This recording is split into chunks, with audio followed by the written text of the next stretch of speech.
menyakitkan itu adalah ketika saya mendengar orang lain, kawan saya disiksa, itu paling menyakitkan. Digantung, dicelupkan di dalam bak mandi. Ya harus ditemukan dong, gimana sih? Harus jelas, ketemu itu udah apa? Ketemu bisa ketemu hidup, bisa ketemu sudah meninggal kan? Itu harus jelas dong.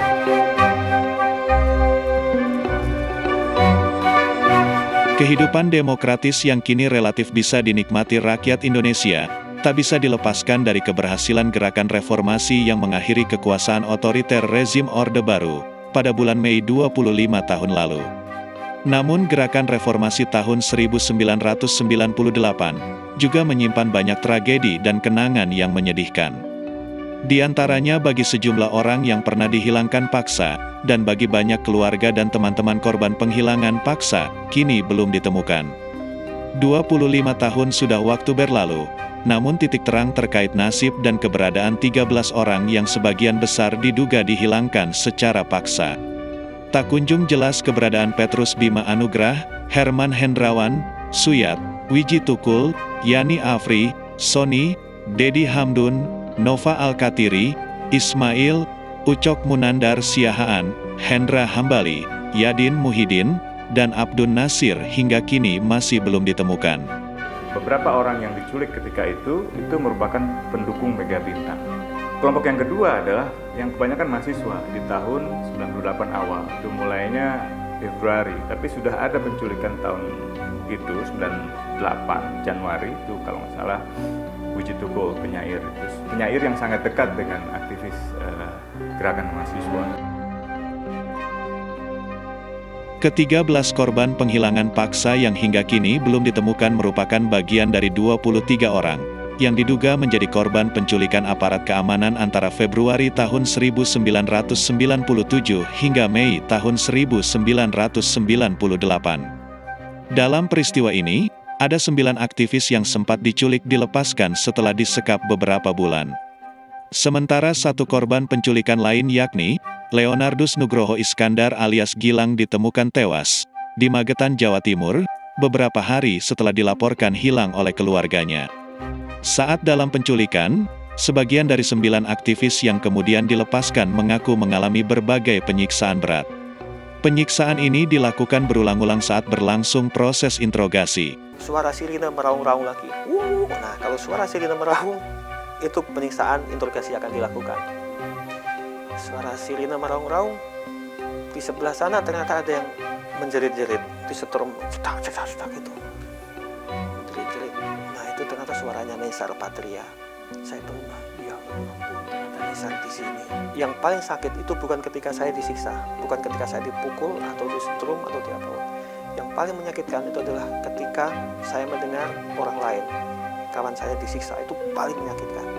Pada umumnya sama lah dengan teman-teman yang lainnya. Ya, mulai dari pemukulan fisik, kemudian alat-alat yang mereka gunakan, misalnya alat strum, alat untuk memukul, ada pistol, ada ya kerangkeng tangan, kerangkeng kaki, gitu. Dan ya 1-2 kali mereka gunakan kursi untuk mukul, ya macam-macam. Terus juga sempat digantung, dicelupkan di dalam bak mandi gitu. Ya pada umumnya penyiksaan yang untungnya mungkin physically saya masih agak tahan sedikit. Peristiwa penculikan dan penghilangan paksa sejumlah aktivis terjadi di tengah suasana politik nasional yang tengah memanas. Saat itu, rezim Orde Baru yang telah berkuasa selama 30 tahun bertindak kian represif terhadap gerakan sipil. Pasca terjadinya kerusuhan tanggal 27 Juli tahun 1996, ketika itu pihak keamanan menuding kelompok PRD dan sejumlah pendukung Ketua Umum Partai Demokrasi Indonesia atau PDI, Megawati Soekarno Putri, berada di balik aksi melawan pemerintah. Waktu itu kan saya di SMID, Solidaritas Mahasiswa Indonesia untuk Demokrasi, dan Partai Rakyat Demokratik juga. Mereka masih tetap nanya soal mengapa kami anti difungsi ABRI, mengapa kami ingin mencabut 5 undang-undang politik, mengapa kami mendukung referendum untuk Timor Leste, untuk Timur Timur pada waktu itu. Mereka tanya soal apakah saya pernah menghadiri pertemuan bersama dengan Gus Dur, dengan Megawati, dengan Amin Rais. Itu pertanyaan-pertanyaan yang selalu mereka ulang-ulang. Di tengah suasana tegang, menjelang penyelenggaraan pemilu tahun 1997 dan sidang istimewa MPR tahun 1998 inilah sejumlah aktivis dilaporkan hilang diculik. Penghilangan paksa ini terjadi hingga kerusuhan massa pada tanggal 14-15 Mei tahun 1998. Banyak pihak menduga penghilangan paksa ini dilakukan dengan alasan berbeda-beda. Pertanyaannya, kenapa ini bukan tokoh eselon satunya dipergerakan gitu? Biasanya yang terjadi adalah kita ambil aja untuk memberi pelajaran gitu. Bahkan Pius saja dulu itu bukan tokoh puncak sekali. Nah, kadang-kadang oknum kekuasaan itu ada yang memanfaatkan ada ancaman politis terhadap rezim, ya, diculik, dia punya lawan pribadi atau punya kepentingan pribadi, kepentingan ekonomi dan sebagainya, ngambil sekalian, diculik.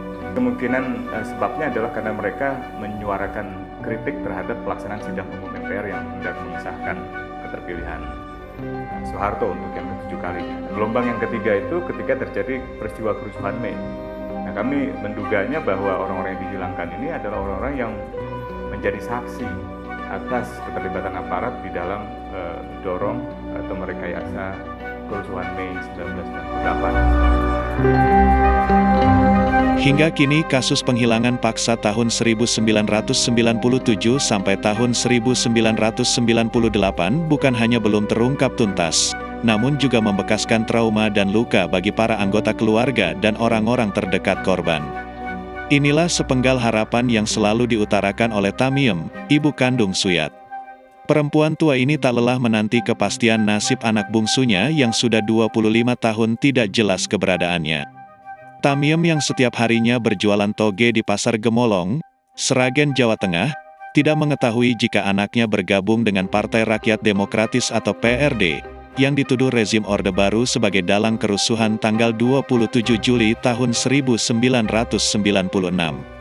Yang dia ketahui anak bungsu kebanggaannya ini, tengah menempuh pendidikan di bangku kuliah.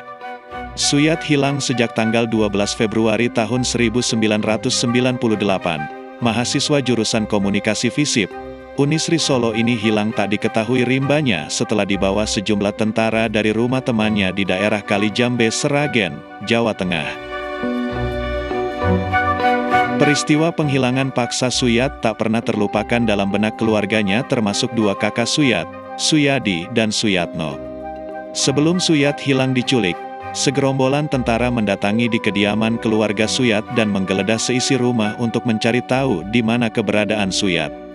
Saat itu Suyatno sempat dibawa oleh aparat, karena wajahnya yang mirip dengan Suyat. Waktu itu sekitar jam 2 malam kan ada orang ke rumah. Ya, banyak orang lah, berpakaian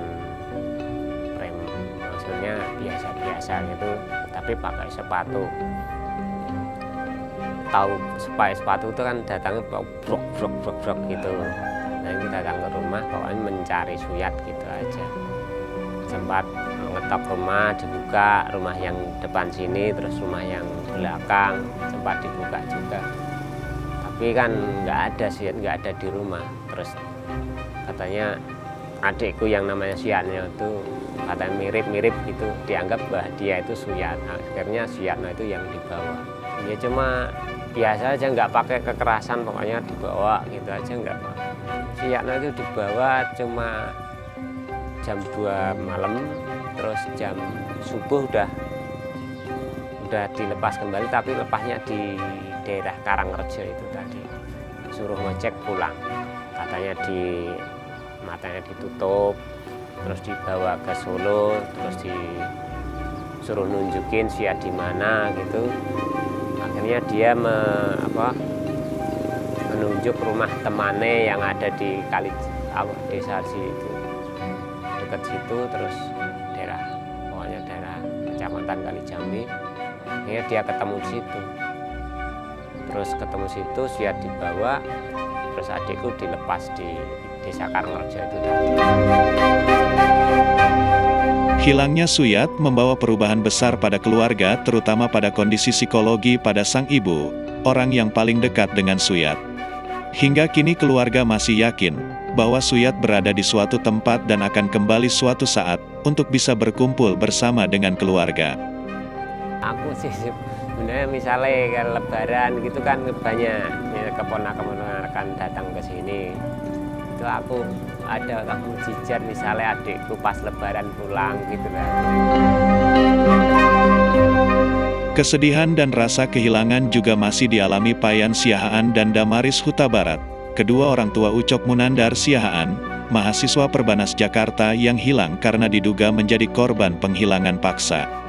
Menurut ayah Ucok, Payan Siahaan, peristiwa penghilangan paksa yang dialami putranya sangat mempengaruhi kondisi psikologis dia dan istrinya. Waktu itu kan dia sedang semester 6 ya, artinya kan kita menganggap bahwa sebentar lagi kita akan menyelesaikan dan mengambil buahnya, kira-kira begitulah posisinya ya. Tetapi dengan berhilangnya dia, artinya itu kan ada bencana lah berat, terutama kepada istri saya ya, yang tahu persis kondisi anaknya, terus bagaimana dia hubungannya dengan seorang ibu. Secara psikologis sebenarnya yang paling berat, yang tidak bisa diselesaikan dengan apapun. Itu kalau hanya yang bisa menyelesaikan itu ya kalau dia kembali atau kita ketahui keberadaannya. Ucok yang hingga kini belum diketahui keberadaannya, terakhir kali terlihat di rumah kosnya di Ciputat, Tangerang, Banten, pada tanggal 14 Mei tahun 1998. Mahasiswa kelahiran Jayapura tanggal 17 Mei tahun 1976 ini, diduga dihilangkan paksa akibat aktivitasnya di kampus. Apakah dia ikut serta juga kita tidak tahu. Tapi dia sudah warning kok, udah beritahu bahwa ini Soeharto akan segera lengser ini katanya. Karena ya itu tadi, kan karena kebetulan saya juga tidak terlalu sering ketemu karena saya kan kerja di bank itu pulang malam, Pak berangkat pagi. Jadi paling ketemu itu hari libur aja. Jadi apakah dia mempunyai aktivitas di dalam perpolitikan, saya tidak terlalu tahu gitu. Tapi temannya yang waktu itu 101 yang beritahu bahwa dia ada ikut sesuatu lah, tapi saya nggak terlalu membahas itu kepada dia waktu itu. Payan mengenang Ucok sebagai anak yang pintar, jiwa solidaritas tinggi dan memiliki pendirian keras. Meski perlahan bisa mengikhlaskan seandainya Ucok telah tiada, Payan tetap berharap segera bisa mengetahui kejelasan nasib atau kondisi anaknya. Waktu itu kan kita menganggap bahwa dia itu pasti pulang. Jadi artinya kamarnya itu tetap kita jaga, terus pakaian-pakaiannya kita jaga. Akhirnya makin luntur ya, dan kita juga tidak mempunyai kekuatan lagi untuk melakukan hal-hal seperti itu ya. Selama bertahun-tahun berbagai upaya telah dilakukan Payan dan keluarganya mencari keberadaan Ucok. Kini Payan fokus merawat istrinya yang dalam puluhan tahun berakhir menderita sakit. Ibu kandung Ucok ini jatuh sakit tak lama setelah putra tercintanya hilang 25 tahun lalu. Hingga kini sejumlah upaya telah dilakukan untuk mencari keberadaan ke-13 korban penghilangan paksa antara tahun 1997 sampai tahun 1998 yang belum kembali. Banyak pihak menilai, upaya pencarian ini belum dilakukan secara maksimal. Meski ada banyak nama pejabat dan mantan pejabat militer yang diduga mengetahui tragedi penculikan ini. Salah seorang korban penculikan Faisal Reza misalnya, mengaku mendengar dan mengenali sejumlah suara petinggi militer yang sempat mendatangi lokasi penyekapan para aktivis. Saya mendengar misalnya suaranya Pak Syafri Syamsuddin. Saya mendengar suaranya Pak Hairawan saya mendengar suaranya Pak Mayor Bambang gitu. Tapi setelah saya ada di luar, rupanya suara-suara itu adalah suara orang-orang ini yang saya perkirakan. Dulu saya, kalau Syafri saya sudah pernah dengar suaranya sebelum saya diculik, jadi agak khas, jadi saya langsung menyimpulkan, oh ini Pak Syafri. Selama disekap para penculiknya, beberapa aktivis korban penculikan yang kemudian dilepaskan juga mengaku sempat berkomunikasi dengan beberapa orang korban penculikan lain yang hingga kini belum ditemukan. Kalau ketemu face to face begitu nggak pernah, karena kalau kita ditutup mereka buka, kalau kita dibuka mereka ditutup gitu. Jadi nggak pernah ketemu, tapi kalau maknanya komunikasi, ya saya komunikasi dengan sesama korban di sana yang sekarang juga sudah dibebaskan. Ada Jati, ada Desmond, ada Pius, ada Taslam, ada Andi Arif, sama 2 orang yang saya komunikasi tapi belum bebas sampai hari ini, yakni Afri dan Sony. Pius Lustri Lanang itu adalah yang bersaksi bahwa ketika dia disekap, dia berkenalan dan mendengar seseorang yang menyanyikan lagu Widuri di sel itu. Dan itu adalah Hilman Hindrawan. Artinya Hilman Hindrawan sama Pius berada di ruangan yang sama. Pius dilepaskan, Hilman sampai sekarang tidak. Itu juga yang kemudian membuat saya menolak kesaksian Prabowo, misalnya mengatakan. Prabowo mengatakan bahwa saya ini yang menangkap 9 orang, semuanya sudah saya lepaskan. Jadi kalian harus berterima kasih kepada saya. Kan ada juga statement-statement seperti itu. Pertama yang harus kita argue adalah tidak benar bahwa kau hanya menculik 9 orang, karena pada kenyataannya ada Hilman juga yang berada di tempat yang sama dengan orang-orang yang dia culik. Tapi